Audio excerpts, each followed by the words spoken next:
आज प्रत्येक विद्यार्थी एका कॉम्प्लेक्स खाली जगतोय. हे नंबर देणं आधी बंद करा. हा पहिला, तो दुसरा, तो चौथा, तो 35वा. म्हणजे पहिले 5 येणारे विद्यार्थी स्वतःला श्रेष्ठ समजतात. मग काही 40वा येणारा विद्यार्थी मूर्ख आहे. तुम्हाला काय अधिकार आहे कोण श्रेष्ठ आहे ठरवण्याचा? कदाचित 40वा येणारा विद्यार्थी संगीतात श्रेष्ठ असेल, गायनात श्रेष्ठ असेल, पेंटिंग मध्ये श्रेष्ठ असेल. त्याला काही चॉईस आहे की नाही ठरवायला? तुम्ही स्पर्धा लावली आहेत मुलांमध्ये आणि मग त्यात काय पालकही सामील होत आहेत. मुलांवर दडपण आणतात. पहिल्या 5 ये, पहिल्या 10 ये. मग काय सुरू होतात classes, extra classes, coaching classes. बाजार मांडलाय तुम्ही, शिक्षणाचा बाजार. बरं एक गोष्ट मला सांगा. माझ्या एका मित्राला शिल्पकार व्हायचं होतं, पण SSC ला तो सायन्स मध्ये फेल झाला म्हणून त्याला JJ स्कूल ऑफ आर्ट्स मध्ये ऍडमिशन घेणं शक्य झालं नाही.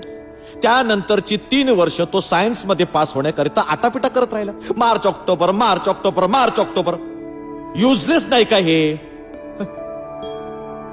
ज्या विषयाचा शिल्पकलेशी काही एक संबंध नाहीये, त्या विषयासाठी आयुष्याची 3 वर्ष वाया घालवली त्याने.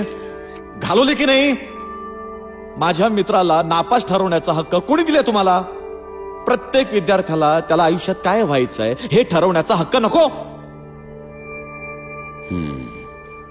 पण राणे, प्रत्येक विद्यार्थ्यानं प्राथमिक शिक्षण घ्यायला नको? घ्यायला हवं ना, माझी काहीच हरकत नाही, घ्यायला हवं. पण बाबरच्या बायकोचा जन्म कुठे झाला आणि कंबोडियाच्या मातीत कुठली खनिज सापडतात, हा इतिहास आणि भूगोल आहे का? नाही, मी म्हणतो त्यांना इतिहास शिकवा, भूगोल शिकवा, पण निदान त्याची परीक्षा तरी घेऊ नका. मग बघा मुलं किती आवडीने शिकतात ते. आणि एखाद्याला इतिहास मध्ये ग्रॅज्युएट व्हायचं असेल, भूगोल मध्ये ग्रॅज्युएट व्हायचं असेल तर निवडू दे ना त्याला तो विषय. Sachin Tendulkar, MF Husain, Lata Mangeshkar, Dhirubhai Ambani, Bill Gates यांचं कुठे घोडं अडलं होतं का कमी शिक्षण झाल्यामुळे? साहेब, पण त्या आज मोठे आहेत कारण त्यांना त्यांच्या आवडीच्या क्षेत्रात काहीतरी करून दाखवण्याची संधी मिळाली. प्रत्येक मुलाच्या आवडीचं क्षेत्र ओळखा, त्याला त्या क्षेत्रामध्ये काहीतरी करून दाखवायची संधी उपलब्ध करून द्या. मग बघा मुलं काय करतात ते. पण कृपा करून जगात कोणालाही नापास करू नका. आता एखादा विषय कच्चा असेल तर त्या विषयासंबंधी त्याला काही करू देऊ नका. पण त्याला मराठीतच MA करायचं असेल तर गणितात पास व्हायची सक्ती का? बरं झालं आज मुलं घरात नाहीयेत, नाहीतर त्यांनी माझं जगणं कठीण केलं असतं. कारण तुम्हाला पडणारे प्रश्न त्यांना नेहमीच पडत असतात. मग निदान त्यांच्यासाठी तर शिक्षण पद्धतीत बदल करा. बाहेरच्या देशात बघा कशी शिकतायत मुलं. आपण आपल्या मुलांवरचा ताण कमी करूया, त्यांना शिकण्यात आनंद वाटेल असं काहीतरी करूया.